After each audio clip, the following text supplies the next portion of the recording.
unbelievable game by Magnus Carlsen. In this game, Magnus shows us that he's not only the greatest endgame player of all time, but he loves to attack, and in this game, he played the attacker himself, Hikaru Nakamura, and this game was played in 2011 at Wijk, a very prestigious round-robin tournament, and Carlsen absolutely demolished Nakamura with a bunch of sacrifices. Alright guys, let's take a look. So here, Carlsen was in the fighting mood. He plays e4, and was Nakamura as well, c5. The Sicilian defense, known for sharp attacks, excellent counterplay options for both sides, and most importantly, probably we're gonna see both sides castling in opposite directions and trying to checkmate each other. Let's see what happens next. Knight f3 d6, this is all well known, this is called the open Sicilian. And Nakamura plays the Najdorf, one of the most fighting openings of all time, favored by Bobby Fischer, Garry Kasparov, and many other strong grandmasters. And here Carlsen plays a tricky sideline. He starts with the move bishop e2, which at first looks like a timid option. This is most always followed through castle kingside. Yet after e5, knight b3, bishop e7, which already may be a slight inaccuracy, but you know, this is probably the best move. You have to develop your pieces, right? Here already White plays this tricky move bishop e3, and I think the next move is a real inaccuracy by Nakamura, but it's really hard to say. He castles. Well, bishop e7, while it's a normal move, castle here is considered by modern standards a slight inaccuracy because of what happened in this game. Jumping ahead, I will mention that for black, instead of castle, best move is bishop to e6, and if white follows through with the same idea as g4 in the game, then d5, typical concept. When somebody attacks you on the side, you counter strike in the center, and with this move, black easily equalizes. For instance, takes, takes, knight takes, bishop takes, hitting the rook, castles, and here black has a number of ways to equalize. Knight c6 is one of them. He can castle as well, no problem whatsoever.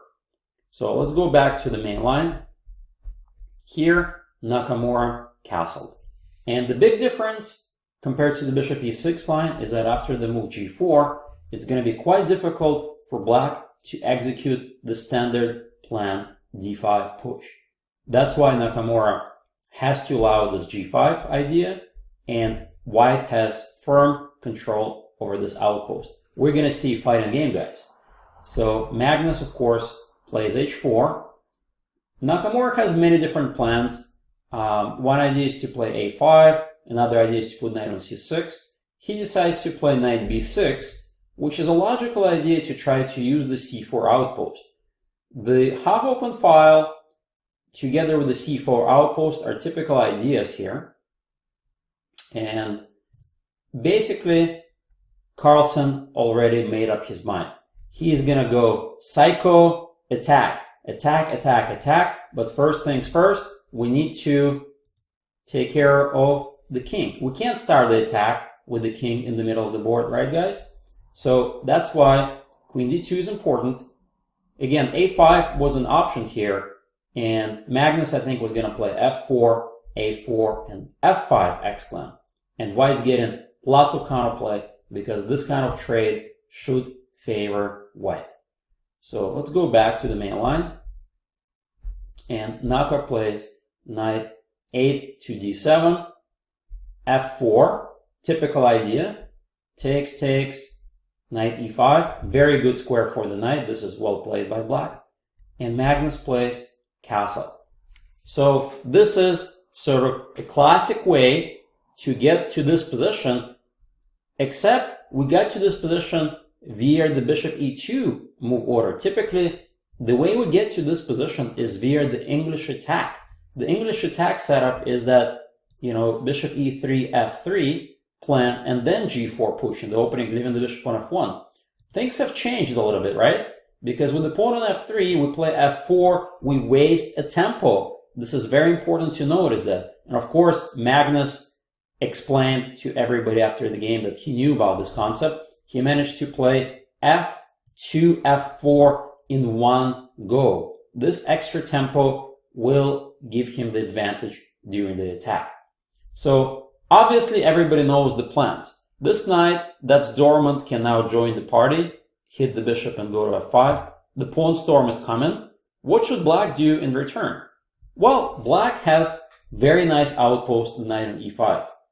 The c4 square is also potentially something black should play for. And finally, the half-open c-file, where there's maybe exchange sacrifices or simple pressure against the king. So both sides are aimed, with their guns unloaded, and who is gonna sort of take advantage of each other's mistakes first? We'll have to take a look. Let's see what happens next. Rook c8, typical move. Definitely Nakamura knows what to do. He's been a Najdorf player all his life. And here Magnus plays a surprising move. Quiet move, king b1. Why do you think, guys, instead of attacking right away, Magnus simply gets the king out of danger? And the key understanding of these positions is to realize that before you start the attack, it's very important to secure your king. Because of this possible x-ray, tactics may work in black's favor. With this move king b1, you really secure the king. Potentially the king go to a1, and then in the future the bishop may even need to come to c1 to help. So prophylactic thinking is what makes Magnus an exceptionally strong player. Now let's see what happens next. Queen c7, again bringing all the pieces into the attack. h5, logical move. And here Nakamura plays somewhat, quiet move, rook f to e8. Again, trying to be prophylactic as well, with idea bishop here and maybe g6, so the bishop can get rerouted. But I think he should have, instead of this move rook e8, immediately tried this idea knight c4. After all, it's a logical move, right guys? And here Magnus has a couple options. He can play queen d4 and ignore it, or he can take, knight takes, and just get out of the way. Now notice that, there's really no tactics that work for black here. Knight a3 check, king c1, and it's unclear how the follow-up is. If queen c4, we are more or less okay. There's not much we can do as far as the attack for white. On the other hand, the endgame may favor white because of the weak d6 pawn. So I think this is maybe the best Nakamura should have tried, but he was in the fighting mode as well. He played rook f e8, trying to provoke. And in this position, white played very interesting move. Let's see what he did. King to a1. Why would Magnus play this move? King looked already to be safe on b1, yet he goes to a1 square, which is even more safer. And the reason is there are a lot of variations where king was misplaced on a1. So, for instance, if we don't play king a1 and we start with the move knight d4, now we see the problem. Knight's coming to c4 with a tempo, and after takes, there may be some sacrifice on b2 or some knight a3 check that this king has to be aware of. That's why Magnus prepares for these kind of jumps, and he plays king a1. And now, after bishop f8, knight d4, and he's not ready for the move knight. He's not afraid, rather, of the move knight c4, because after takes, queen d3, queen b6, everything is going to be protected after beautiful idea, bishop to c1. This is the setup, the defensive setup that white wants to achieve. Everybody is protecting everybody else. And of course, now we are ready to jump at attacking the enemy king. this position is excellent for white. Black kind of ran out of ideas. So let's go back to the game. So here, queen c5 was played by Nakamura. Maybe a little bit slow, maybe knight c4 would have been better, but honestly, the position is very difficult already for black to generate serious counterplay. Now Magnus is at his best. Let's see what he does next. g6, simple attack. See guys, when you have safeguarded your king, you shouldn't really be worried about any kind of ideas like this. After g6, things are looking pretty good. Knight c4, takes, queen d3, now f takes g, h takes g, and h6 was Nakamura's idea.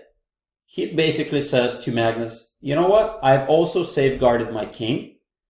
The bishop and these pawns act as a nice shield against any of white's attacks. And the question is, can white create any threats? So this is very important position for everybody to understand how Magnus is able to generate threats here. Let's see what he does next.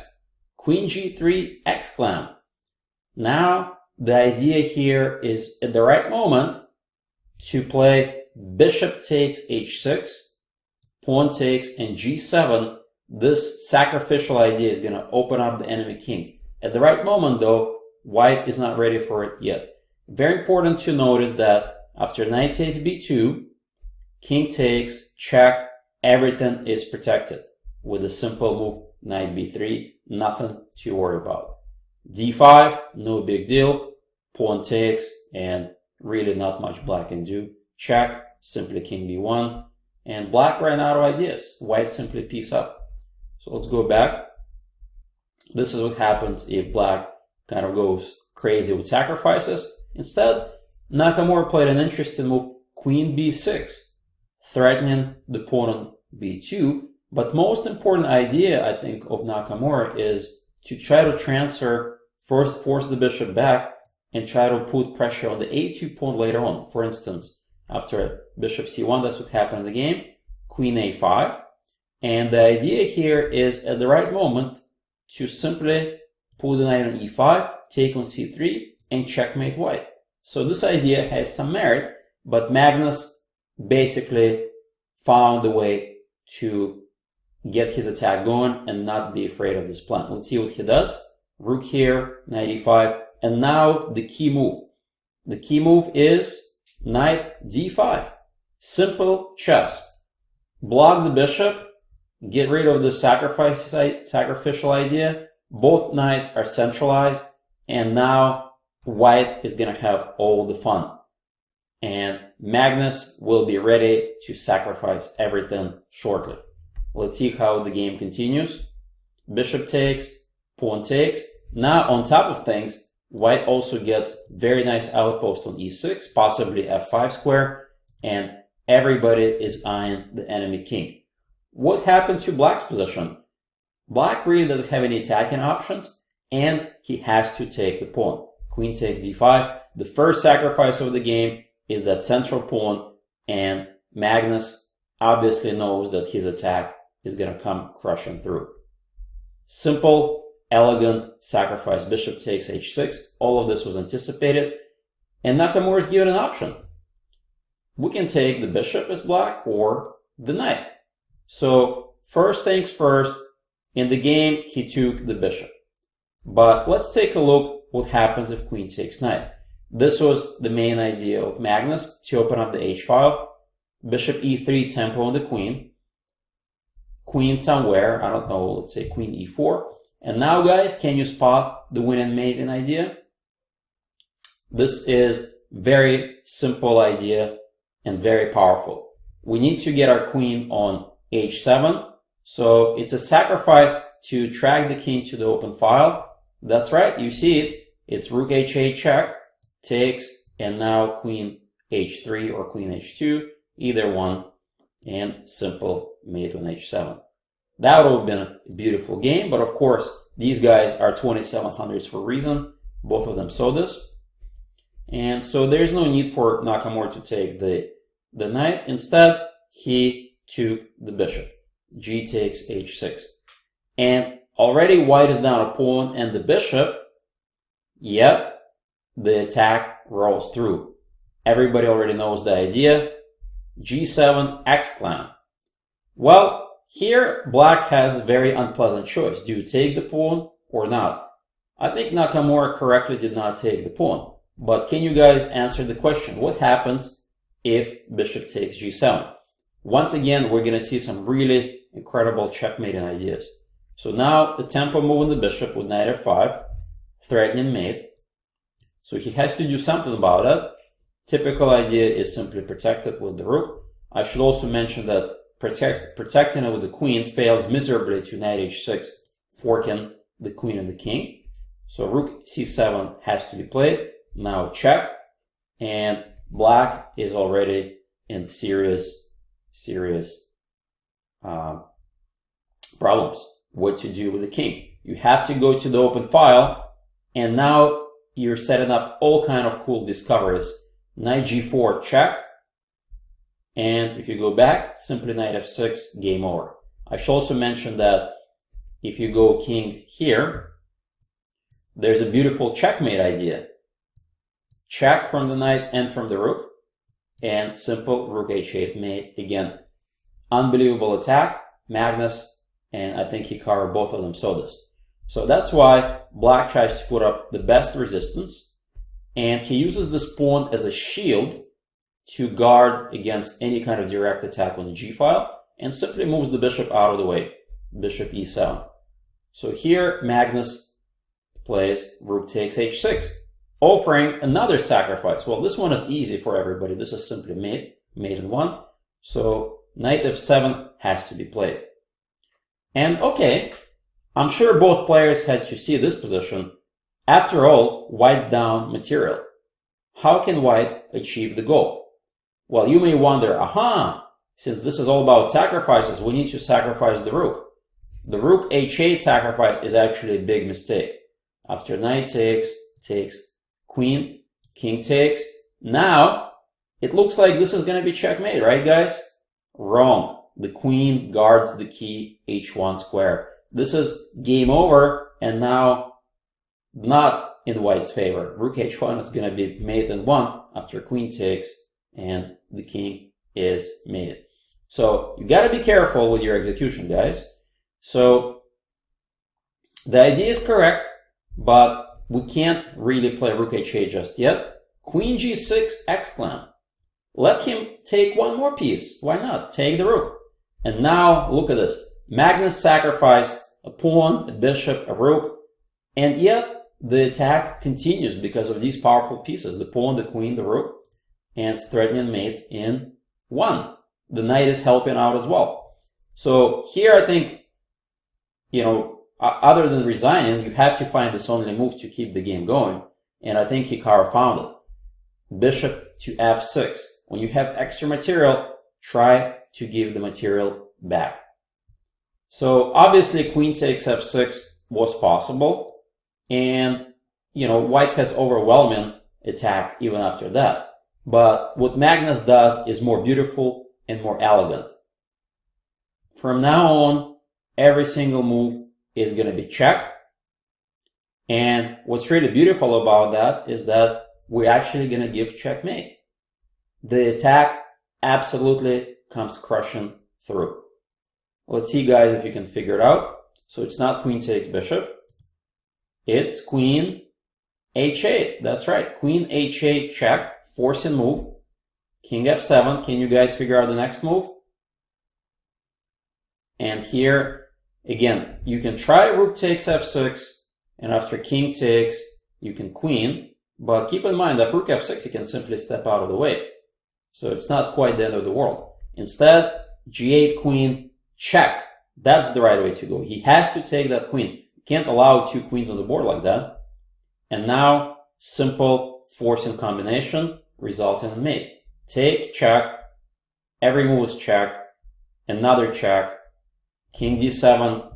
Well, Nakamura already resigned. But if king d7, everybody sees mate in one. Queen to e7 mate.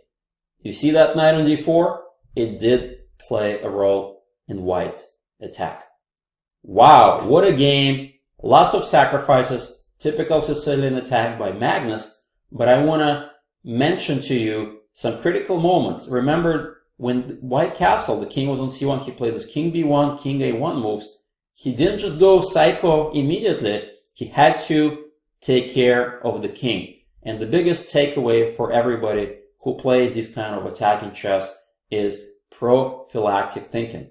Always make sure that you stop your opponent's threats. Take care of your king. Magnus did so marvelously with king b1, king a1. Remember, the bishop ended up coming to c1, also protecting some vital resources. And generally speaking, this was a model attacking game by white. Nakamura tried his best. He created a bunch of threats, but none of them really materialized. But once white's attack came crushing through on the king side, it was game over. So I want you to play chess like this and execute the same exact ideas that Magnus did in his own games. Thank you very much. This is Grandmaster Eugene Perelshteyn for iChess.net.